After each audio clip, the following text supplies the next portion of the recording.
Cricket का जन्म England में 500 साल पहले अलग अलग नियमों के तहत खेले जा रहे गेंद और डंडे के खेलों से हुआ था। बैट अंग्रेजी का एक पुराना शब्द है जिसका सीधा अर्थ है डंडा या कुंदा।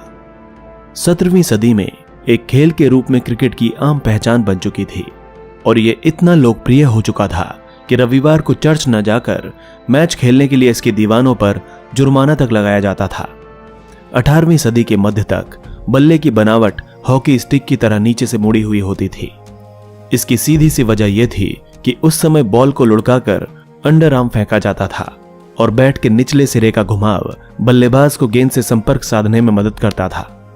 इंग्लैंड के गांव से उठकर यह खेल कैसे और कब बड़े शहरों के विशाल स्टेडियम्स में खेला जाने वाला आधुनिक खेल बन गया, यह इतिहास का एक दिलचस्प विषय है।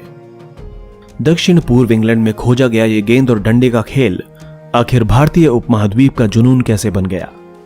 इस खेल की कहानी इसलिए भी दिलचस्प है क्योंकि एक ओर जहां उपनिवेशवाद और राष्ट्रवाद की बड़ी कहानी इससे जुड़ी है, तो दूसरी ओर धर्म व जाति की राजनीति ने भी एक हद तक इसका स्वरूप गढ़ा। क्रिकेट की एक दिलचस्प खासियत यह है कि पिच की लंबाई तो 22 गज होती है, पर मैदान का आकार और प्रकार एक सा नहीं होता। हॉकी, फुटबॉल जैसे दूसरे खेलों में मैदान के आयाम तय होते हैं, वहीं क्रिकेट में इनका कोई आयाम तय नहीं है। एडिलेड ओवल की तरह मैदान अंडाकार हो सकता है तो चेन्नई के चेपॉक की तरह लगभग गोल भी। मेलबर्न क्रिकेट ग्राउंड में छक्का लगाने के लिए गेंद को काफी दूरी तय करनी पड़ती है, जबकि दिल्ली के फिरोज शाह कोटला में थोड़े प्रयास में ही गेंद सीमा रेखा के पार चली जाती है। कायदे कानून में बंधने वाले खेलों में क्रिकेट का नंबर अव्वल था, यानी सॉकर व हॉकी जैसे बाकी खेलों के मुकाबले क्रिकेट ने सबसे पहले अपने लिए नियम बनाए और वर्दियां भी अपनाई। क्रिकेट के कानून सबसे पहले साल 1744 में लिखे गए थे। उनके मुताबिक दोनों टीमों के कप्तान 2 अंपायर चुनेंगे जिन्हें किसी भी विवाद को निपटाने का अंतिम अधिकार होगा। स्टंप 22 इंच ऊंचे होंगे, उनके बीच की गिल्लियां 6 इंच की, गेंद का वजन 5 से 6 औंस के बीच होगा और स्टंप्स के बीच की दूरी 22 गज होगी। उस समय बल्ले के रूप व आकार पर कोई पाबंदी नहीं थी। आगे चलकर दुनिया का पहला क्रिकेट क्लब हैम्बल्डन में 1760 के दशक में बना और मैरीलीबोन क्रिकेट क्लब यानी एमसीसी की स्थापना 1787 में हुई। इसके अगले साल ही एमसीसी ने क्रिकेट के नियमों में सुधार किए और उनका अभिभावक बन बैठा।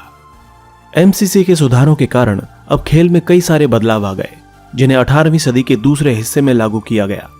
1760 और 70 के दशक में जमीन पर लुढ़काने की जगह गेंद को हवा में लहराकर आगे पटकने का चलन हो गया था। इससे गेंदबाजों को गेंद की लंबाई का विकल्प तो मिला ही, अब वे हवा में भी चकमा दे सकते थे और पहले से कहीं तेज गेंदें फेंक सकते थे। इससे स्पिन और स्विंग के लिए नए दरवाजे खुल गए। जवाब में बल्लेबाजों को अपनी टाइमिंग व शॉट सिलेक्शन पर महारत हासिल करनी थी। एक नतीजा तो फौरन यह हुआ कि मुड़े हुए बल्ले की जगह सीधे बल्ले ने ले ली। इन सब बदलावों की वजह से हुनर व तकनीक महत्वपूर्ण हो गए, जबकि ऊबड़ खाबड़ मैदान या शुद्ध ताकत की भूमिका कम हो गई। गेंद का वजन अब 5.5 से 6.25 औंस तक हो गया और बल्ले की चौड़ाई 4 इंच कर दी गई। यह तब हुआ जब एक बल्लेबाज ने अपनी पूरी पारी विकेट जितने चौड़े बल्ले से खेल डाली थी। पहला लेग बिफोर विकेट नियम 1774 में प्रकाशित हुआ। लगभग उसी समय तीसरे स्टंप का भी चलन हुआ। 1780 तक बड़े मैचों की अवधि 3 दिन तक हो गई थी और इसी साल 6 सीम वाली क्रिकेट बॉल भी सामने आई। 19वीं सदी में ढेर सारे बदलाव हुए।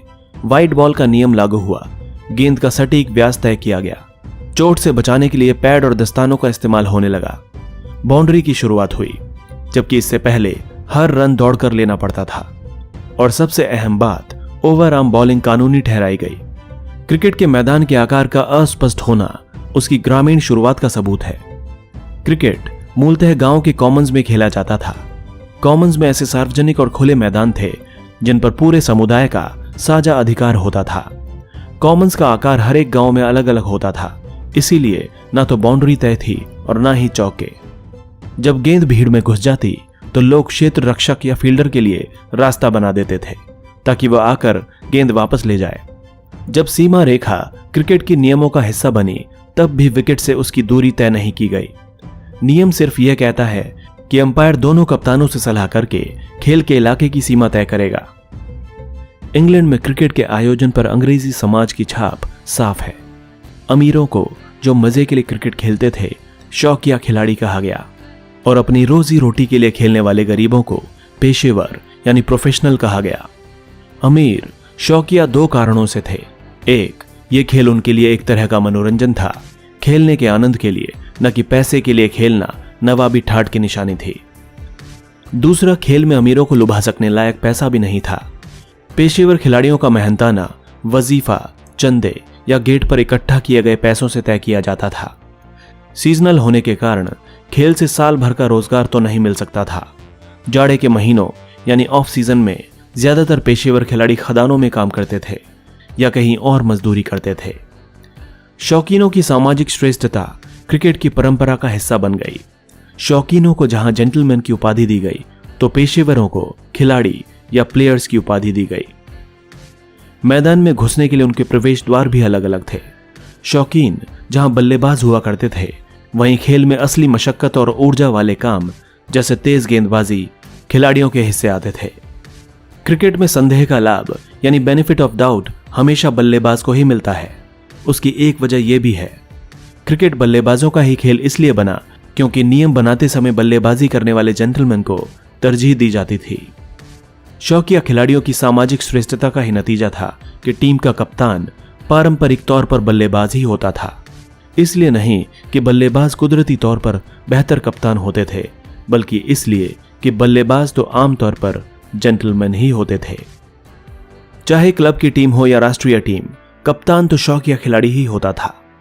1930 के दशक में जाकर पहली बार अंग्रेजी टीम की कप्तानी किसी पेशेवर खिलाड़ी यॉर्कशायर के बल्लेबाज लेन हटन ने की। हॉकी व फुटबॉल जैसे खेल तो अंतर्राष्ट्रीय बन गए थे, पर क्रिकेट औपनिवेशिक खेल ही बना रहा, यानी ये उन्हीं देशों तक सीमित रहा जो कभी ब्रिटिश साम्राज्य के अंग थे। इसने उन्हीं देशों में जड़ें जमाई जहां अंग्रेजों ने कब्जा जमाकर शासन किया था।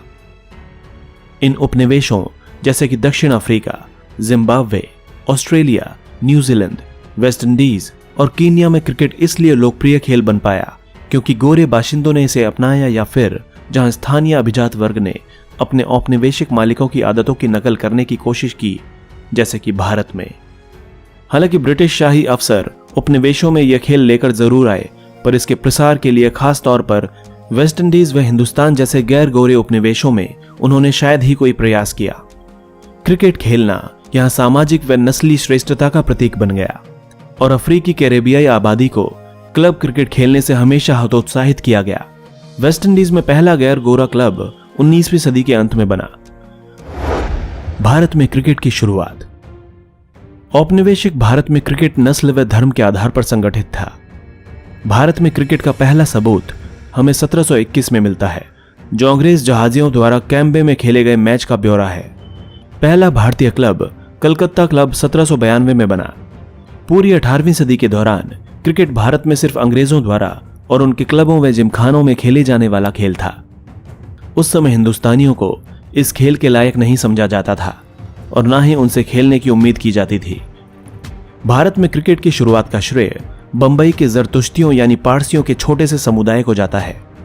व्यापार के चलते सबसे पहले अंग्रेजों के संपर्क में आए और पश्चिमीकृत होने वाले पहले भारतीय समुदाय के रूप में पारसियों ने 1848 में पहले क्रिकेट क्लब की स्थापना बंबई में की, जिसका नाम था ओरिएंटल क्रिकेट क्लब।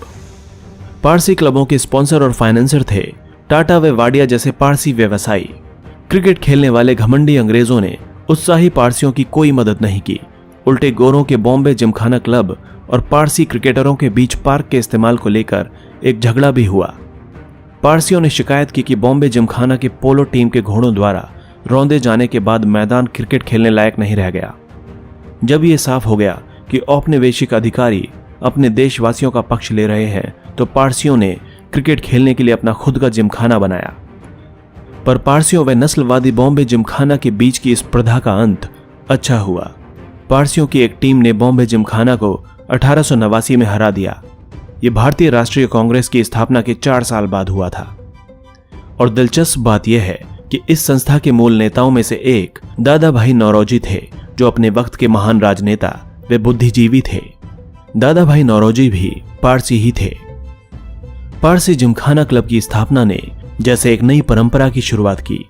दूसरे भारतीयों ने भी धर्म के आधार पर क्लब बनाने चालू कर दिए। हिंदू व मुस्लिम दोनों ही 1890 के दशक में हिंदू व इस्लाम जिमखाना के लिए पैसे इकट्ठे करते दिखाई दिए। ब्रिटिश औपनिवेशिक भारत को राष्ट्र नहीं मानते थे। उनके लिए तो ये जातियों, नस्लों व धर्मों के लोगों का एक समूह था जिन्हें उन्होंने उपमहाद्वीप के स्तर पर एकीकृत किया था। 19वीं सदी के अंत में कई हिंदुस्तानी संस्थाएं व आंदोलन जाति व धर्म के आधार पर ही बने थे। औपनिवेशिक हिंदुस्तान में सबसे मशहूर क्रिकेट टूर्नामेंट खेलने वाली टीमें क्षेत्र के आधार पर नहीं बनती थीं, जैसा कि आजकल रणजी ट्रॉफी में होता है, बल्कि धार्मिक समुदायों की बनती थीं। इस टूर्नामेंट को शुरू में क्वाड्रेंगुलर या चतुष्कोणीय कहा गया, क्योंकि इसमें 4 टीमें यूरोपीय, पारसी, हिंदू व मुसलमान खेलती थीं। बाद में यह पेंटाग्युलर या 5 कोणीय हो गया और द रेस्ट नाम की नई टीम में भारतीय ईसाई जैसे बचे खुचे समुदायों को शामिल किया गया। मिसाल के तौर पर विजय हजारे जो ईसाई थे, द रेस्ट के लिए खेलते थे। पत्रकारों, क्रिकेटरों व राजनेताओं ने 1930 और 40 के दशक तक इस पंचकोणीय टूर्नामेंट की नस्लवादी व सांप्रदायिक बुनियाद पर सवाल उठाने शुरू कर दिए थे। उनका मानना था कि ऐसे समय में जब राष्ट्रवादी हिंदुस्तानी अवाम को एकजुट करना चाह रहे थे, इस टूर्नामेंट का क्या तुक था। इसके विपरीत क्षेत्र आधारित नेशनल क्रिकेट चैंपियनशिप नामक एक नए टूर्नामेंट का आयोजन शुरू हुआ, जिसे बाद में रणजी ट्रॉफी का नाम दिया गया। लेकिन पंचकोणीय टूर्नामेंट की जगह लेने के लिए इसे आजादी का इंतजार करना पड़ा। पंचकोणीय टूर्नामेंट की नींव में ब्रिटिश सरकार की फूट डालो शासन करो की नीति थी। यह एक औपनिवेशिक टूर्नामेंट था जो ब्रिटिश राज के साथ ही खत्म हो गया। दोस्तों, अगर आपको हमारा वीडियो अच्छा लगा तो प्लीज लाइक करें, शेयर करें और कमेंट करें, और हमारे चैनल हिस्टोरिक हिंदी को सब्सक्राइब करना ना भूलें ताकि हमारी हर नई वीडियो की अपडेट आपको मिलती रहे। धन्यवाद।